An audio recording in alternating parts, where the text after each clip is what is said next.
Good morning. Shruti Sharma? Yes. Yes, please take a seat. So, Shruti, tell the panel about yourself, your academic qualifications, your work experience, if any, and your main hobbies, very briefly. Okay, sir. So my name is Shruti Sharma. I have been a student of history. I was born in Bijnor, educated in New Delhi. I completed my graduation from St. Stephen's College, and currently I've just started my post-graduation in sociology from Delhi School of Economics. And I am constantly like to learn new things and explore new cultures through language, food, books, and cinema. And I'd like to see myself as an optimist. So, Shruti, you are a graduate, and you have done MA also in sociology. I've Delhi just School of started my Economics. MA. Sorry? I've just started my MA. You have started. Oh, you have started this. Delhi School. So, with the Stephens, in your background, and with the Delhi School of Economics, both are so internationally known institutions. I do not know what you had in mind initially, but why civil services? So there are a number of reasons why I want to pursue this profession. Firstly of all, sir, I believe that I have had a certain privileged background, and therefore I always wanted to do something in which I could give back to society in some way and bring about some sort of change in people around me and give other people an opportunity to have the sort of privileges that I have had, sir. Secondly, I believe, sir, that on a personal level, I believe the diversity and the scope that these services provide can be an avenue for great personal growth and an avenue for learning a lot, which it would provide me, sir. Okay. So, Shruti, you are from Delhi. Now, how the safety of women, the perception about safety of women, has changed over the last, say, about 10 years, ever since Nirbhaya happened? Yes, sir. So the Nirbhaya incident was a turning point in terms of the global discussion that happened around Delhi regarding women's safety. So, in a sense, it was a turning point, and a very bad incident set the precedent for a lot of good steps that were taken post that time period. So, a number of steps have been taken since that time period by the union government and the Delhi government in that regard, ranging from the Nirbhaya Fund to certain steps by the Delhi government to increase CCTV coverage and reduce dark spaces, to also increasing scope for better mobility for women, be it in the space of women marshals in the buses at that point. So I think a certain progress has taken since that time period. Shruti, have you heard of a matter going on, Hindu minority status? Yes, sir. So I just recently What is read the in the issue, news. if you can just throw some light? So, in the limited knowledge that I have currently, sir, about the topic, it is about the authority of the state versus the center in deciding the status of minorities with respect to religion. So there have been certain cases, as far as I recall, sir, such as the TMA Pai case, which talked about whether the minority status can be decided on a state level in terms of religious minorities, or it can only be decided in terms of the central government. So I think that is the issue. No, but this is primarily related to Hindus being given minority status in those states where they are in minority. Presently, even if suppose in the case of, say, Punjab or JNK, right, Yes. where Hindus are in minority, but the actual minority status is given to those who are in majority. So a PIL is in Supreme Court. Yes, sir. The center has asked Supreme Court to consider this, that we would like to give minority status to Hindus in those states which I have mentioned. Now, since I have already given you an idea, what are your views about it? Um, so, the Constitution of India does protect the status of minorities in India as a whole. And so I believe if for certain purposes and for certain positive reasons, the Supreme Court does decide to give minority status in a particular state to reduce atrocities against certain sections within the state, it can be a positive move. Viren sir?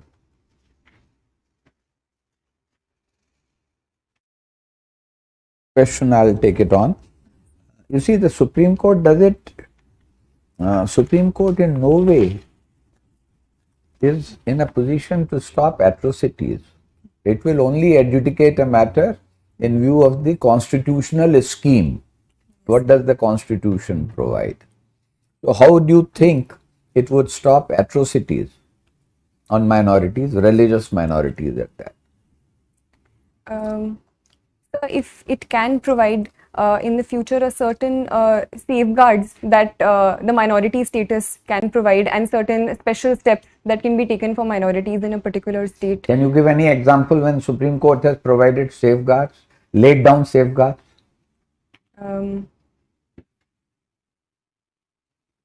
You heard of Vishakha's case? Yes. Okay.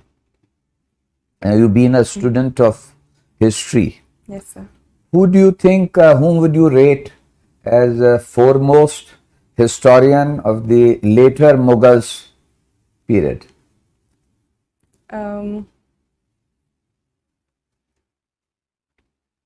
are later Mughals? So I would say the period after the so-called fall of the Mughals or the decline of the Mughals, so post Aurangzeb, so would possibly be regarded So you as the think later Mughals. Beyond Aurangzeb are the later Mughals?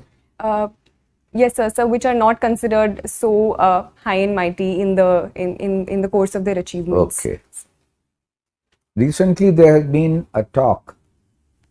Certain people feel that there is a need to review and rewrite India's history. What is your take on that? So I personally believe that the writing and rewriting of history has been a continuous part and parcel of history since time and forever. And I believe rewriting of history is always a positive step. But at the same time, I believe this rewriting should be based on certain facts that history recognizes and the range of sources that history as a discipline recognizes. So if the rewriting is done in that regard, it can only lead to more positive debate and discussion in the long term. What do you understand by Warsaw Pact? So the Warsaw Pact was a pact signed in 1955 in the context of the Cold War, led by the Soviet Union. It was a security pact formed in the context of the formation of the NATO and an opposition to the NATO, sir. I have another question from history, on history. Yes. What was standstill agreement? Sir, I can't recollect at this point. Okay. In your resume, I found that you took part in parliamentary debates. Now, how are the at school or college level debates different than parliamentary debates? Sir, in college there are a number of formats of debate we participated in, ranging from parliamentary debate to conventional debating to turncoat style of debating, and there were a lot of variations there. The structure of the debate is a 3-on-3 format. So while certain positions were the same, such as opposition, leader of opposition, there was a whip speech as well. But I believe the parliamentary debates at school were on a particular topic. They were more structured and within a certain time limit, sir. As compared to parliamentary debates in the parliament, I do feel that sometimes they are quite long and are not in a point-to-point format as we discussed in school and college. One of your pastime or hobby is exploring word cinema. Now, what is exploring word cinema? What does it involve? How do you explore it? So the reason I chose the word explore is because I am no authority on world cinema, and I like to see and look at movies as they come to me, and as one leads to the other. So ranging from Iranian cinema to cinema of Hong Kong. You are not a student of languages. So other than Hindi and English, what language do you know? Sir, I have tried to learn reading and writing Urdu, so I know the Urdu script. I like to learn a few phrases here and there from my friends who are from different states. So you will explore world cinema from subtitles, is it? Sir, I believe world cinema is more than just dialogue. The very vocabulary of filmmaking and cinema, I believe, does not necessarily need language to convey it. Sir. So I think that is my interest in world cinema. And subtitles, obviously, sir, help me understand the story better. Have you heard the term soft power? Yes, sir. What does it imply? So soft power is usually used in opposition to hard power, where hard power talks about a certain military might. Soft power, on the other hand, is the influence of culture and other aspects in increasing the might or the influence of a certain country or power over other powers. So cinema can also be one example of any other illustration of soft power in context of India. So India's cultural outreaches, for example, yoga, an international celebration of the International Yoga Day across the world, can also be an example of India's soft power. Okay, thank you. Well, Shruti, you are from home district is Bijnor. So tell us something about Bijnor. Sir, Bijnor is a district located in western UP, sir. The river Ganga flows through it, so it is a very fertile state. Sugarcane being one of the major crops of Bijnor, and therefore sugar mills and the sugar industry is also very well developed, with 5 of the most largest sugar mills located here. In terms of historical importance, the place Vidurkuti is associated with Bijnor. There are a number of prominent personalities from Bijnor, ranging from Vishal Bharadwaj in cinema to poets like Dushyant Kumar, to historical figures like Abul Fazl associated with Ambersar. So it is truly a very rich. What product has been assigned to Bijnor district as a part of ODOP scheme of government of UP? Sir, woodwork and wooden craft, especially associated with Nagina, is assigned to Bijnors. Okay. So what is this Amrit Mahotsav? We keep hearing about Amrit Mahotsav. What is this Amrit Mahotsav? Now the whole country is celebrating Amrit Mahotsav. Sir, the government of India is celebrating 75 years of India's independence through Azadi Ka Amrit Mahotsav, where we are celebrating the Indian culture through performing arts, through our handloom, through celebrating our history. So various steps have been taken under this, ranging from establishing tribal museums to organizing certain cultural events to organizing quizzes related to India's culture on online platforms as well. Okay. So basically we are celebrating 75th year of India's independence. So even after now 75 years of independence and so much of progress on various fronts, still we have a good number of people who are having severe problem poverty. As per recent data of Niti Aayog and even the international poverty check, we have, I think the number of course varies around 7% to 12% from different sources. What could be the reason why we have not been able to tackle this problem? So, I believe that a lot of progress has happened since the time period of India's independence, where close to 60 to 70% people were below the poverty line, to currently today, where close to 20% are considered according to the Tendulkar committee report. So a certain progress has taken place and the progress is ongoing, sir. But simply because of the huge challenges associated with such a large country, with such a huge population, and the over-dependence on agriculture to a certain context, I believe, has been responsible. But government steps are ongoing to reducing these hurdles by taking steps in the realm of industry, in the tertiary sector and other spaces. What is the current size of Indian economy in US dollars terms, approximately? I can't recollect the exact. Okay. So we have set a target of 5 trillion US dollars economy by 2024-25.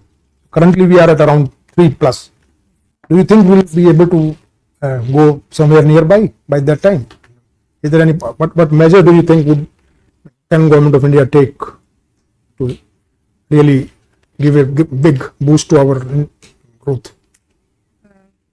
Yes, sir. So I do believe that I am an optimist. So I would say that we can surely reach this level. Certain obstacles are there, especially in context of the COVID pandemic and certain repercussions of the COVID pandemic, which have been on the global economy as a whole.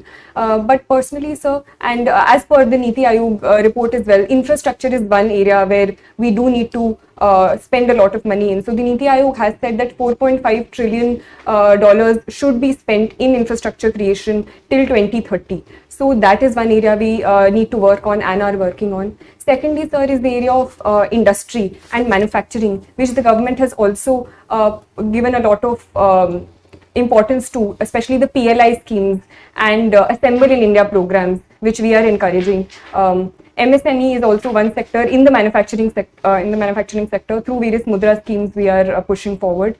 Thirdly, sir, is agriculture, because more than 50% of our population is dependent on agriculture, and unless and until we tap on that front and diversify and add more value-added products to agriculture, that can't be done. So in that context, giving importance to food processing industry is important, and bridging the gap between the farmer and the market through technology is also one step. So what is the scheme for basically promoting this food processing industry launched by the Government of India? So there is this scheme, I can't recollect the name, but it PM Pradhan Mantri Kisan Sampada Yojana. So in your opinion, which is the very significant public policy initiative in the last couple of years by Government of India, which has done really, in your opinion, has done really well? Sir, I think in the light of the COVID pandemic, the PM Ayushman Bharat Yojana has been very instrumental in expanding the public health infrastructure across the country and providing affordable healthcare to most sections of the population. So in your hobbies, you have mentioned practicing yoga. So you do it every day, or? I try to. Okay. So recently, one very important development has taken place with respect to traditional medicine. Are you aware? Last 1 week only, and something to do with WHO, the traditional medicines. I'm sorry, sir. Because we are establishing the first WHO center on traditional medicine. It has been approved. Okay. So now, as civil servant, what do you think that you will be, with your knowledge, with your experience, with your education, how do you think you will be fitting into that view of civil servant?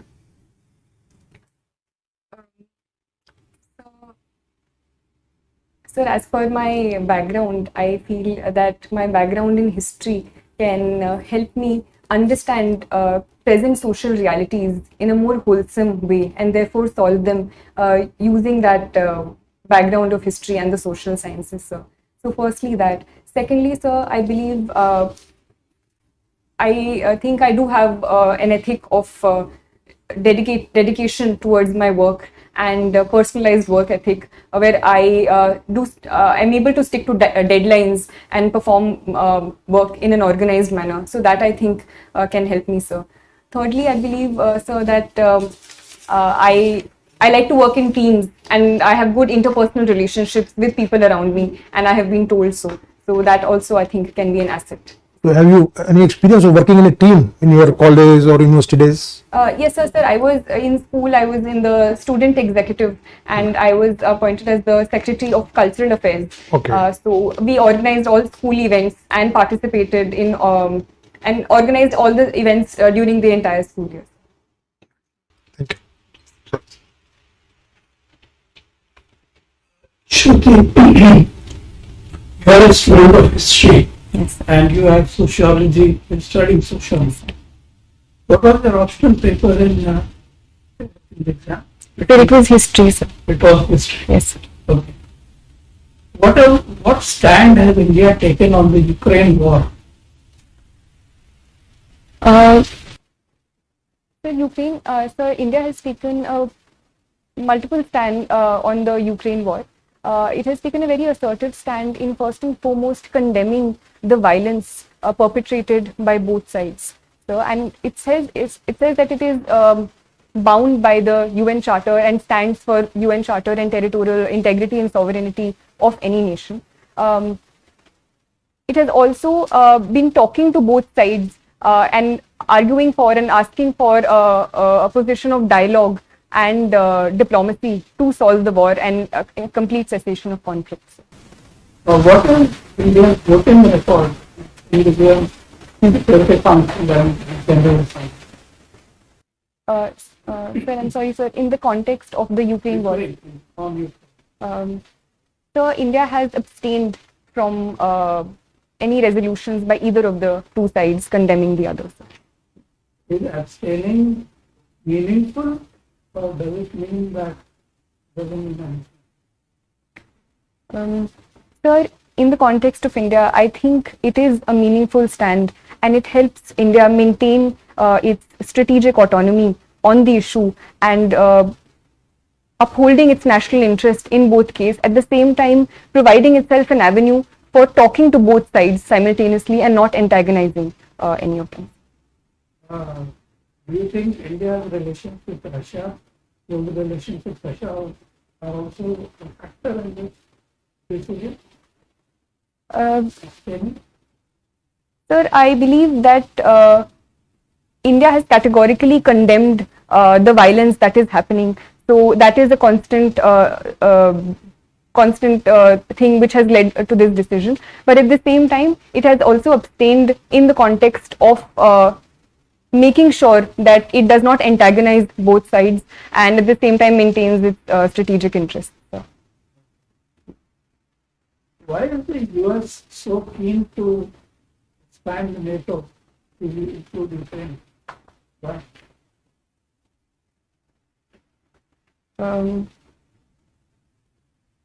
So, in my limited understanding, I would say simply in terms of the conflict with Russia and the antagonism with Russia and USA has been on since the Cold War, and simply in terms of increasing its sphere of influence and is something that the US has in mind, especially after the Crimea annexation in 2014 as well. What did Biden say in his speech in Poland? He came out with the real intention to, what was his real intention in extending NATO including Ukraine? Sir, I'm not aware about this exact He said statement. we want to change the regime in Moscow. Okay. Regime change. Okay. And that's the real time. Okay, second question. You must have read about the partition of India. Yes, sir. In your view, who was responsible for partition of India? Because different people are saying different things. Some are saying Jinnah was responsible. Some of our own stalwarts are saying Nehru and Patel were responsible. In your view, who was responsible? So, So the unique thing about history is that we never get very direct answers in any case. So there is always a conflict of interest. And I personally believe it was a sum of many things together which led to the partition. And it was especially the political developments which happened in 1946 and 1947 due to the political violence and the violence which happened in Bengal and Punjab during that time, starting from the Direct Action Day, as well as the role of certain politicians such as Jinnah, and the political mobilization that happened after that, which ultimately led to the partition, along with the role of the British governments. Who was the person or the party responsible for demanding the partition of India? Sir, it was the Muslim League led by Jinnah. Masters in sociology. Okay. So tell me, is an individual shaped by society? Yes, sir. Sir, I do believe that an individual, right from his or her birth, is constantly shaped by the society he or she lives in. Okay. Okay. What is your view on taxation on digital currency?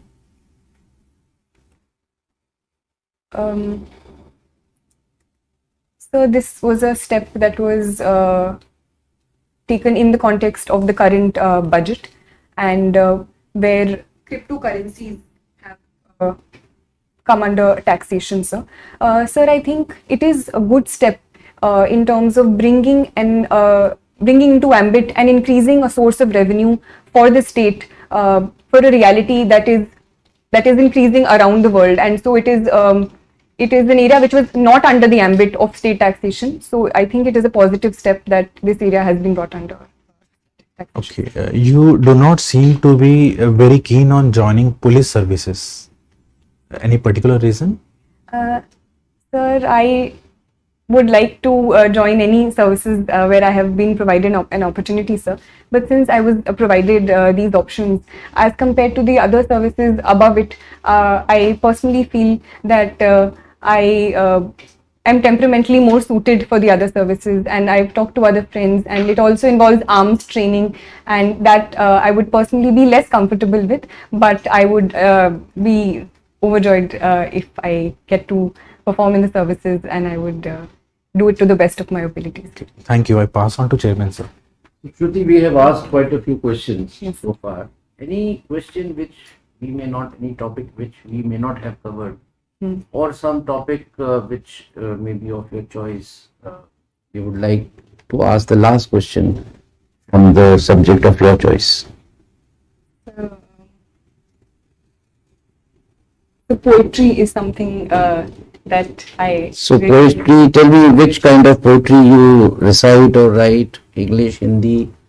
Sir, I like to read Hindi, English as well as Urdu poetry, sir. But one of my favorite poets recently is Sarveshwar Dayal Saxena, sir. So tell me, how have poetries helped in the India's freedom movement? The poetry is a very potent tool in raising the motivation of people and raising the sentiments of people. So poetry has been a very important part of the freedom struggle as well. One immediate example that comes to my mind is Faiz Ahmad Faiz Subh Azadi, which was in association with the freedom struggle and the partition specifically. So thank you, Shruti. So Shruti, we have good 10 minutes for feedback. Our strong point is that we give, so long as you say that I don't need anything more to know, we will not let you go. Okay, so give your own assessment about how your performance. Sir, I think my performance was okay, sir. There were a few questions that I feel that I could have answered better. So there was a certain question about Ukraine and Russia, where I felt I was repeating myself, so that I. But we didn't feel it. Okay. What else? There were a few things I couldn't recollect, like the standstill agreement and things that I think I should have answered, like the Biden speech, as well as a factual question asked by Sir. So there were certain things which I should have known about the yoga and Okay. WHO, which I couldn't recollect at that. Right. So Shruti, the panel's assessment is, one or two questions not answering, not knowing the facts, really doesn't matter. Right? Basically, a test of personality rather than your knowledge at this point in time. Now you were excellent. Your performance was very good, and I would say flawless. But it's always good to identify a few loopholes. Some of them you have identified yourself.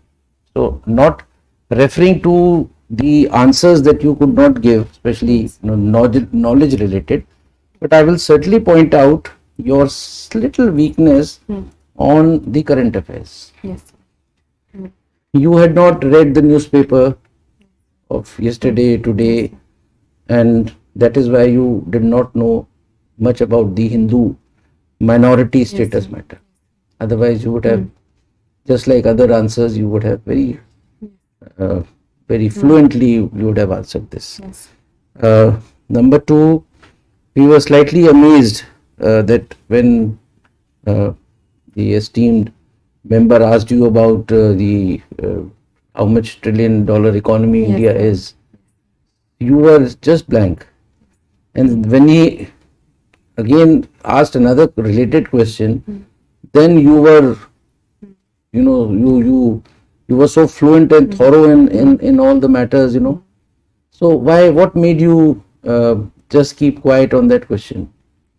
Sir, I'm not very good with the facts, and so No. I think I need to brush up on. No, that's okay. So my advice to you is generally the facts are not asked, right? However, certain macro indicators you're supposed to know. अब कल आपसे कोई पूछे GDP का क्या होगा, sir वो fact है ये, तो फिर ऐसे तो एवरीथिंग इज अ फैक्ट. सो अब फैक्ट में होगा कि कुतुब मीनार किसने बनाया, ताजमहल किसने बनाया, और कितने वर्कर्स लगे थे ताजमहल में, ये तो नहीं पूछेंगे. But these are broad indicators, inflation, GDP, how economy has gone down up to what was the negative GDP that we registered during the COVID and all. These are things which you are supposed to know. So my advice to you is, when on such a question you were asked and you did not know exact the number, don't keep quiet. Sir, I am not able to, as you had said in many other questions, I am not able to recall. But you knew about $5 trillion economy. You knew. Yes. Immediately उसके बाद कहिए कि sir, I am not aware exactly how much we have recorded this year. However, I am very much aware of the fact that India is aiming to become a $5 trillion economy. Initially, it was to be accomplished by the year 2024-25, and that's all. Then he can ask you. In fact, the basic idea about asking the question was not to test your knowledge as to how much is the. Yes. It was basically to know, because if you are not able to answer the first question, he need not go into the details. No point in embarrassing the candidate by asking a question again and again जिसके बारे में आपने पहले ही surrender कर दिया. So have you understood? Yes, sir. If you know a little bit about it, you can always say, sir, I'm sorry, exact, I do not know. Then he may say, just guess. Now, that also would not be done. But even you cannot say somebody, I was told in the mock interview that you will not ask such a question. You can't. उसका जवाब तो देना ही है. कई बार hazards भी आ जाते हैं. But there are certain norms, rules, but there are certain hazards, which are away from the norms and rules that you have to be prepared for. Thirdly, your first question about giving back to the world. You mentioned 2 points. Yes. Giving back what I have accomplished, the privilege. Now, what privilege? You are just 24 years old. अभी तुम्हें दुनिया ने दिया क्या है? right? You can say when you are at the fag end of your career, maybe people like us who have retired, we are giving back to Child Academy, our experiences. So at this point in time, this answer is not apt. But second thing that you mentioned about diversity, you expand that a bit more, right?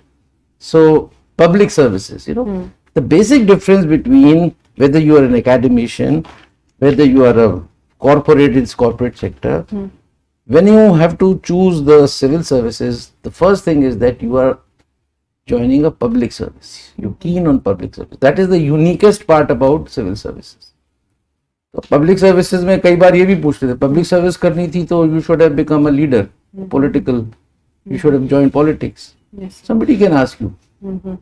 So you can, find an apt reply to that, but वो पूछेगा नहीं ज़्यादा. So these are the 2-3 things which otherwise in terms of communication, in terms of your body language, in terms of your confidence, in terms of your fluency and the use of words, Shruti, I must say that you selected such rightmost words, to explain your point. That's your strength. So we have assessed you as 70%, which ours is the highest. So you have begun with a good note in the morning, and any questions if you have. Yes, sir. I wanted to ask one thing also, which sir asked about the IPS. So, do you think I can give that answer, or is You it get the appropriate? right answer. Yes.